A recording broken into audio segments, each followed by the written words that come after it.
Hi everyone, welcome to World of Tanks with stewiejp. I'm Stewie and this is another one of my viewers' replays. This is John 5554 from Shay Clan, driving his Jadgtiger, the Tier 9 German tank destroyer. Now, like some of the British high tier tank destroyers, it's got a lot of armour for a tank destroyer. It's got a good punchy gun. It's got a less than 10-second reload, as you can see in the middle of the screen, and does about 500 damage per shot. The downside of this tank is its speed and manoeuvrability. It is quite slow and it doesn't turn very fast. So if medium tanks or light tanks get around you when you're in this tank, it's very easy to get outmanoeuvred and flanked and shot from the sides and behind. However, when engaging frontally, this tank can bounce a lot of shots. There's a lot of, especially if you hold down and you've covered up your lower plate, then you can bounce a lot of shots in this tank if you're only engaging enemies from the front, which you're going to see in this replay from John. I have platooned with John in the past in my Rat Pack platoon a few weeks ago, and he's always a good laugh when you play platoon with him, and he's a very good player as well.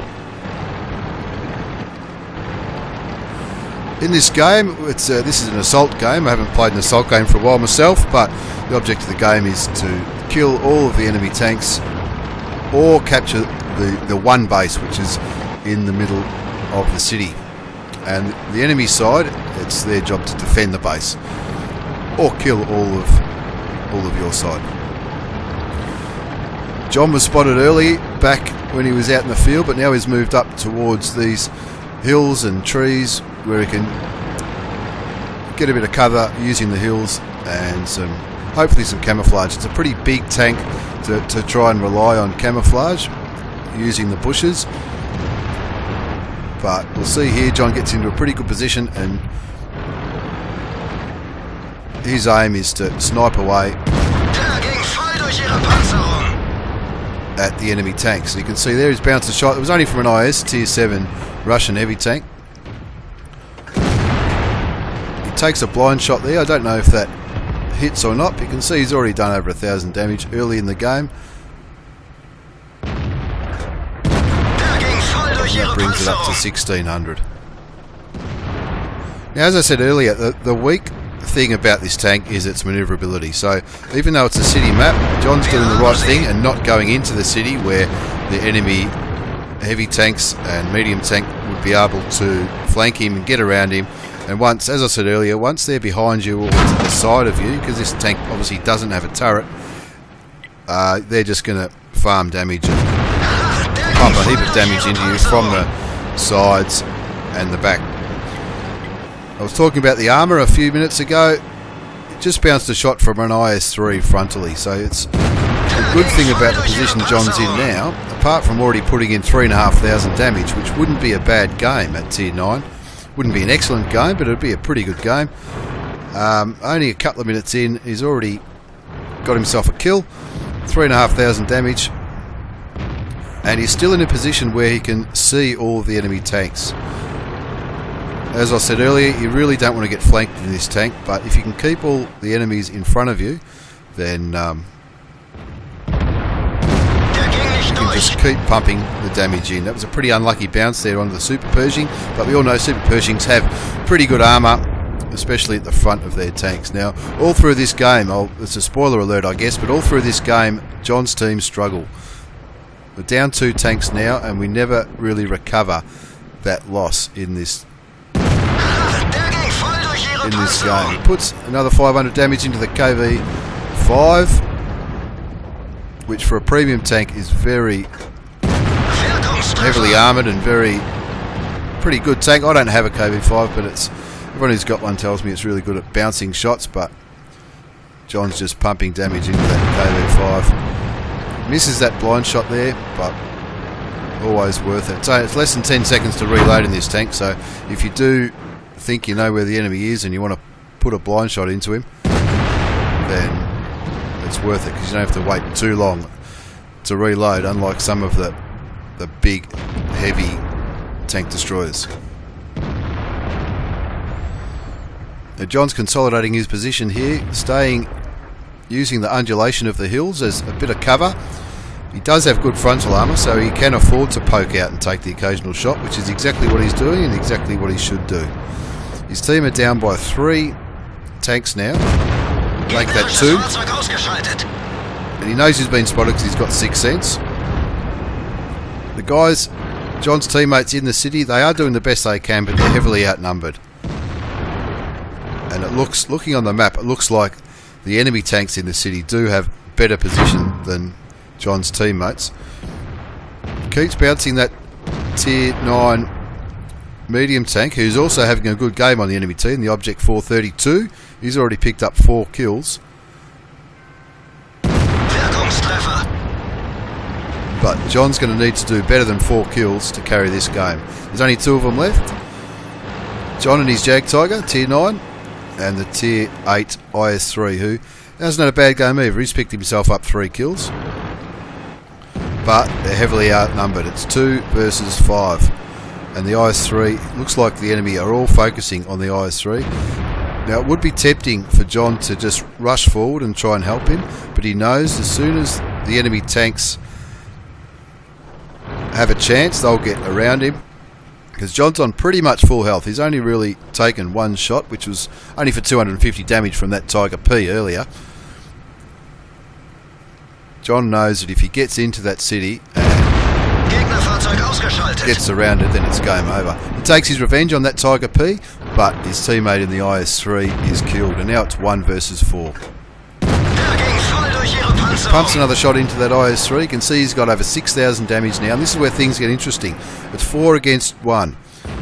John's on his own. He's using his armour to bounce plenty of shots, and he was unlucky not to take that IS3 out. He's left him on about 46 health. And he doesn't need to repair his tracks here, because he's already aiming at that tier 9 medium tank. And you can see he's only got 2 normal shells left, so I'll be interested to see what he does here. It's now 1 versus 3. He's done just about nearly 7,000 damage. That IS3 that he nearly killed earlier is really coming into play now, because he's the one that's lighting him up for the other tanks, which are back in the city. Very unlucky not to take out that Super Pershing with that shot. Probably just needed to wait a little bit longer to aim. And he doesn't get a shot on that IS3. So that IS3 is lighting him up for his teammates who are camping in the city, and have taken out his gunner and his commando.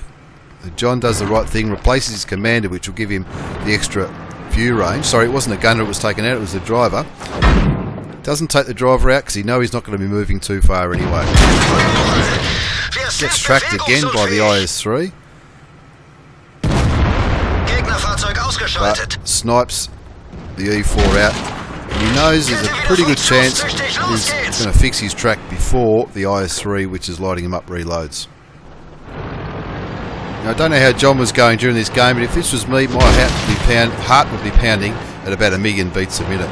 Looks like the IS3 is now firing heat at him. He's taking him out for about 100 or 200 damage a shot, which is, if the IS3 is going to insist on engaging him frontally, that's probably not a bad ploy. But John takes him out, and look at his damage counter, 7,321 damage.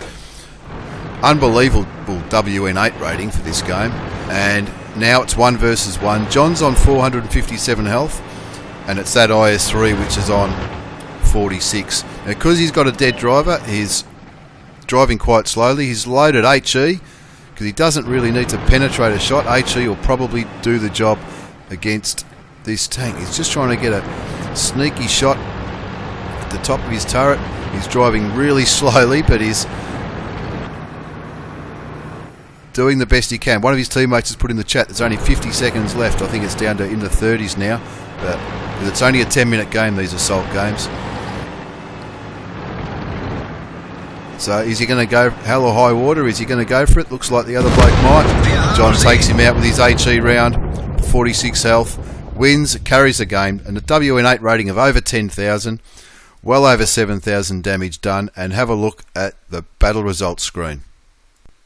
John was kind enough to send me screenshots of the battle results. He's also completed one of his tank destroyer missions for the missions that are going on at the moment, but he's got his mastery badge, steel wall from all those shots that he bounced. Obviously he got a top gun for more than 6 kills, a high caliber, fire for effect, bruiser medal, you name it. He's got just about every medal in the game there. An awesome result. And look at the list of the tanks that he damaged or destroyed on the right side of the battle results screen.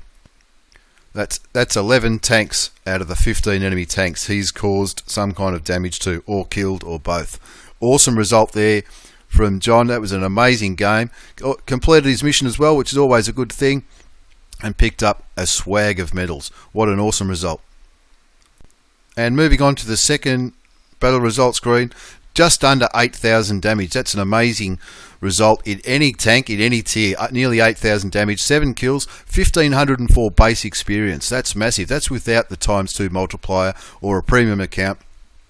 1,504 base experience. A few of his teammates did a bit of damage too. The Ferdinand had a pretty good game with 2,500 damage. The IS-3 and the T-34-2 did over 1,000 damage. Everyone else did a little bit, but nobody really did a great deal. Conversely, on the enemy side, the guy in the Object 432, Skyfo, 3,000 damage. The 2 IS-3s did 2,500 and 3,000 damage. Tiger P had a good game for a Tier 7 in a Tier 9 game with 2,000 damage. And a few others, again, did a little bit, but nobody really stepped up to the plate and carried that game. I think towards the end, when John was on his own against 4 enemy teams, enemy players, if it had been 5, there's another medal that he would have won to win a 1 versus 5 battle. But if they had have just swamped him and got around him, got behind him, taken out his tracks maybe, or just shot him from behind on the sides, they should have won easily.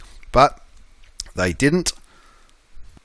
Instead, they chose to continue to engage him frontally, which is where the Jadgtiger's frontal armour really came into play. And John absolutely cleaned up and did an awesome job. This is one of the best games I've seen for a long, long time.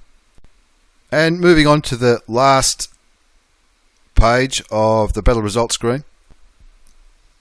22 shots fired, 19 hit and 18 penetrated. Gave him a massive total of 7,949 damage. 3,342 damage from more than 300 metres. He received 18 hits, only 6 penetrated, which is a good testament to the frontal armour of the Jadgtiger. He blocked 3,610 damage using his armour, which is what gave him the steel wall. And he damaged 11 out of the 15 tanks and killed 7 of them. Didn't travel far, and the game almost ran to full time. It's only a 10-minute game, the assault battles. And at Tier 9, 48,871 bottom line credits, considering he did use a little bit of premium ammunition, which is exactly what he needed to do to carry the game. 2,256 experience with the premium multiplier. Even without a premium account, he would have made 12,000, which isn't too bad. But it's a great result in the Jadgtiger, the Tier 9 German tank destroyer. When I had it, I never had a game like this. But that was one of the best games I've seen for a long time. Big thanks to John, and thanks for sending the replays.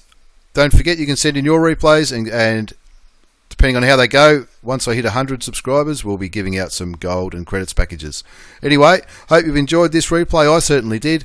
Thanks for watching. Take care, and bye for now.